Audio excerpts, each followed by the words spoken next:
Une autre question nous a été posée en ce qui concerne les offrandes, les sémences. On sème. Lorsqu'un pasteur prêche, on vient s'aimer. On sème dans la vie du pasteur pour récolter des choses dans nos vies. Et on nous a posé la question, est-ce que cela c'est une pratique qui vient de Dieu ou bien c'est quoi ça? Est-ce que c'est quelque chose qu'on peut justifier dans les Écritures? Donc nous disons déjà que dans les Écritures, nous ne voyons pas de tels fonctionnements au milieu des apôtres. Nous voyons des gens qui sont animés de la charité pour pouvoir donner à ceux qui leur prêchent l'évangile, pour pouvoir donner aux frères et sœurs bien-aimés, pour pouvoir vendre leurs biens et donner à l'église. Nous voyons des gens qui sont animés de la charité, mais sans contrainte, sans calcul. Voilà, ceux qui ont cherché à faire des calculs à Ananias et Saphira, vous avez vu comment le Seigneur les a frappés. Vous voyez? Mais maintenant, cette façon de faire aujourd'hui-là, je sème dans la vie du prédicateur pour pouvoir recevoir en retour. Oh, il faut s'aimer. Oh, la prédication nous a bénis. Oh, s'aimons.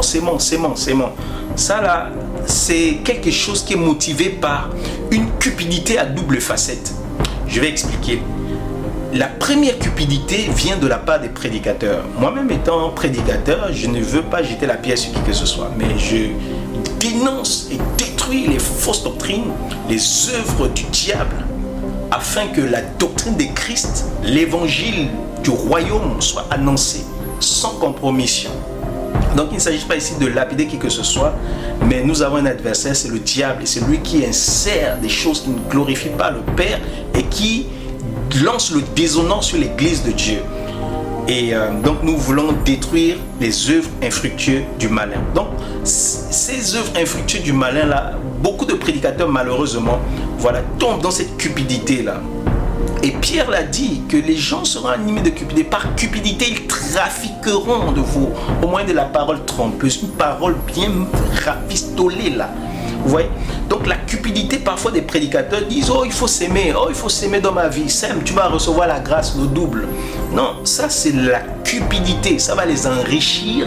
Ils cherchent à s'enrichir sous le dos des fidèles. Ils pensent que la piété est un moyen pour pouvoir s'enrichir. C'était avec des motifs de gain, ils vont prêcher.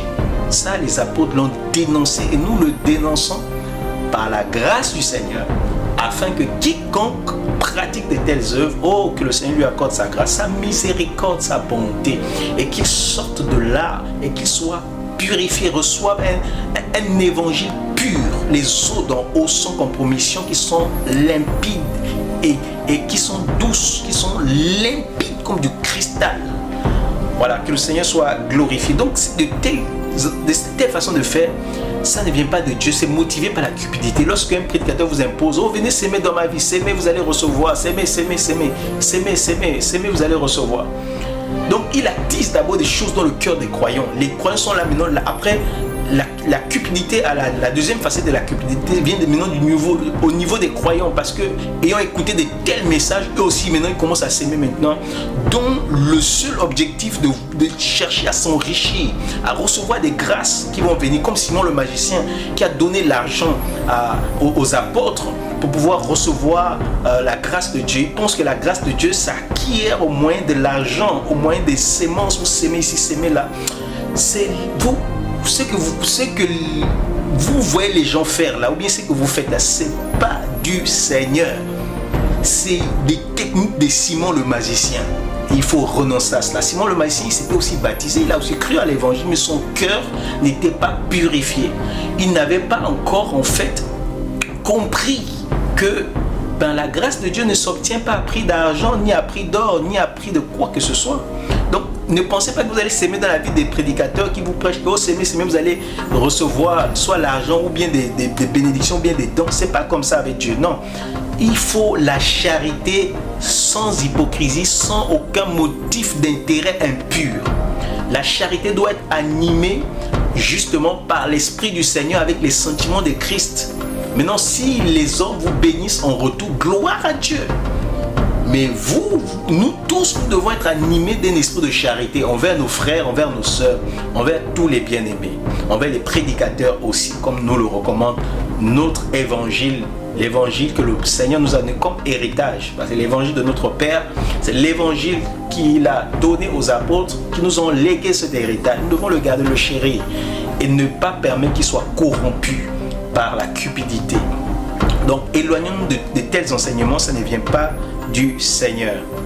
Donc que le Seigneur soit glorifié, que sa grâce soit avec nous tous. Et j'espère n'avoir pas été très dur, ou bien je n'ai pas offusqué un homme, parce que le but n'est pas d'offusquer qui que ce soit, mais de pouvoir annoncer l'évangile de Christ et de détruire les fausses doctrines et d'anéantir, comme le Seigneur a dit à Jérémie, de détruire, de démolir et de bâtir, de s'aimer, de construire. Voilà l'évangile, l'édifice de Dieu. Alléluia, que le Seigneur soit glorifié, à lui soit la gloire, l'honneur, la louange, la puissance, les acclamations, l'adoration dans l'église de Dieu à toujours et à perpétuité au nom de Jésus-Christ. Amen.